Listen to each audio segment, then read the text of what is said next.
historic parks and sites. Each one offers a unique glimpse into the history of ancient Hawaii. Hawaii Volcanoes National Park includes some 333,000 acres and 150 plus miles of trails. It is about the size of the island of Oahu. From the summit of Mauna Loa runs all the way to the coastal area. There is certainly evidence of life perpetuated in the archaeology in the park. We have everything from heiau, which are Hawaiian temples, to evidence of active, thriving village areas.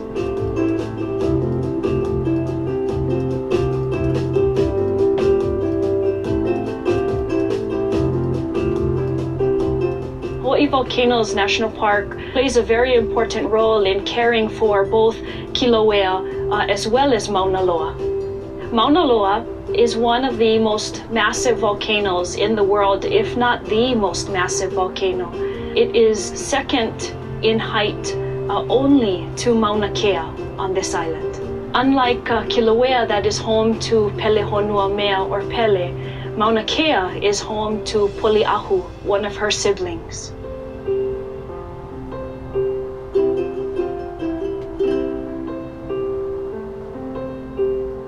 Here at Kilauea, there are unique ecosystems, everything from a false desert to an active, thriving rainforest to a coastal area that has been covered by decades of lava flows. We are lucky to be able to care for one of the largest petroglyph sites on the island of Hawaii, Pu'uloa. It has the largest known collection of rock carvings on the island of Hawaii. The site of Hawaii, Pu'uloa. It has the largest known collection of rock carvings on the island of Hawaii. These sites connect Hawaii volcanoes to our sister parks. We are united by these very important cultural aspects. So it's trying to say that every park got this. That's why they made them parks, to cover your stories that weave through our park and will continue to connect us for generations. It's a very, very special place. It's been very special for hundreds of years. And one of the reasons is right behind us, the famous Kaloko Pond. You know, I like to think when the Hawaiians named this, they said Kaloko, which simply means the pond. But I would like to think that when they said Kaloko, they meant the pond, you know, because there's no other like it. You see how he's Filipino, but he's not like any Filipino you've ever seen, because he's mixed. His Filipino-ness was heightened. His genes was enriched. Ponds besides Kaloko, Aimakapa and Aiopio, are different in topography, are different in functions, they look differently. So what we have in a 1 mile distance are three excellent examples of ancient fish ponds that collectively are like the Oceanic Institute of Old Hawaii. This is where our ancestors perfected the art of fish pond management, of working with nature, of studying the currents, the tides, the wind, the waves, to make this a very, very productive area.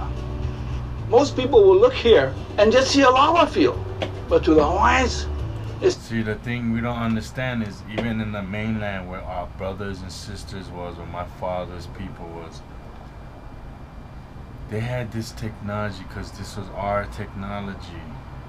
And Hawaii is one of the only places where it's still being used and still known. I said, thank you for creating this for us.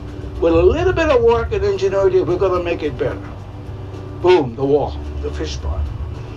Along this whole coastline is probably some of the richest fishing grounds in the state, maybe in the Pacific. And our ancient ancestors nurtured that. They learned where the fish congregated. They called them koa, a place where they schooled the fish, where they fed the fish, where they trained the fish, and where they harvested the fish.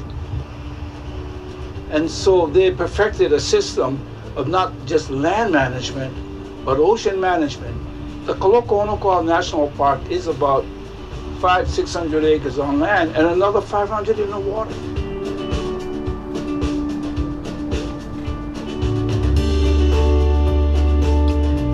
To me, the one defining factor I think about Alakahakai is that, it's running through so many ahupua'a, and it really is a link. It's linking, north and the south, and it's running all the way straight down. And for earlier Hawaiians who used these trails, more intensively than we do today, these trails really connected them to each other, to places.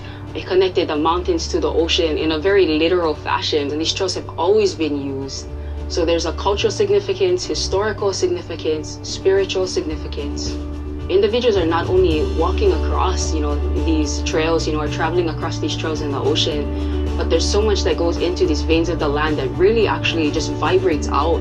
And the systems of trails served as a connection for the villagers, as a way that they would connect and trade items from the mountains to the ocean, but also to neighboring lands as well. There's many, many different types of trails that you'll see if you walk through the trail systems in Hawaii. This one here is just one of the types of trails with an a'a. So that's basically referring to the rough, chunky lava. There's also pahoihoi trails, which is basically referring to the smoother type of lava. And you'll actually see, many times an indentation within the rocks that individuals have actually walked through. Many of these paths were used by the royalty when they would be traveling. If you read the mo'olelo and the stories, they actually are teaching us, that this is the trail that the monarch used when they were traveling to this occasion. You can read the legends about the wars, the chiefly wars that were going on, and you can go and actually visit those trails where the warriors walked on. And you can kind of see what they see, experience what they experience. A heiau is a place of worship where people would go on and place their ho'okupu, and there are different gods that they would worship on the heiau. Here at Pu'ukohola, it is a luaking heiau, a human sacrificial temple, which was dedicated to the war god Ku. In 1790, Kamehameha had a rival chief on this island named Keoa. And both Kamehameha and Keoa have been fighting on this island here to see who would become the sole ruler. Kamehameha couldn't win the battles, so he sent his aunt. Everyone else. So they had a unique social structure. At the top, you'd have the chiefs. Under him would be priests, artisans and craftsmen, and warriors. Below them would be most of the people. They're called the maka'ainana. They're the commoners. These are the laborers. These are the fishermen. These are the farmers, whose whole existence is to work hard to support the chief. Now, if you were a warrior and you got into trouble and you were able to make it to the pu'uhonua, which is an incredible feat, you were forgiven. There would be a kahuna pule or priest back there. He would absolve him of his sins. They would communicate that back out, and you would be free to begin your life again. He would absolve him of his sins. Or priest back there, he would absolve him of his sins. They would communicate that back out. Or priest back there, he would absolve him of his sins. They would communicate that back out, and you would be free to begin your life again. The thing about Hawaiians is that they always believed they were caretakers of the land.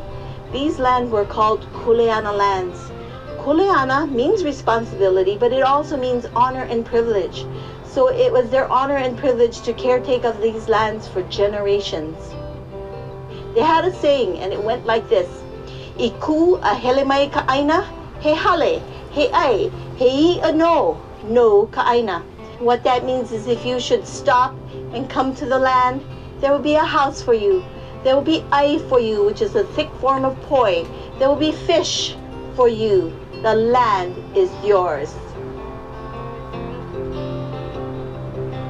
You got to come here and see it. You got to come here and visit it. You got to come here and feel the wind. You got to come here and touch the ground. Take a look at these parks, because each of them tell a very significant chapter in the history of Hawaii. There's no lava flowing on any other islands. There may be some fish ponds, but nothing like this. There are some heiaus, but nothing like Pu'ukohola. And so collectively, this island of Hawaii, There's no lava flowing on any other islands. There may be some fish ponds, but nothing like this. There are some heiaus, but nothing like Pu'ukohola. And so collectively, this island offers something very unique and different that the other islands cannot. And I would encourage all who have a chance to come here and experience this. Listen to the voices, because they'll tell you, they'll talk to you. And come with an open heart, come with aloha, and you will leave with a lot more than you came with. I guarantee you that.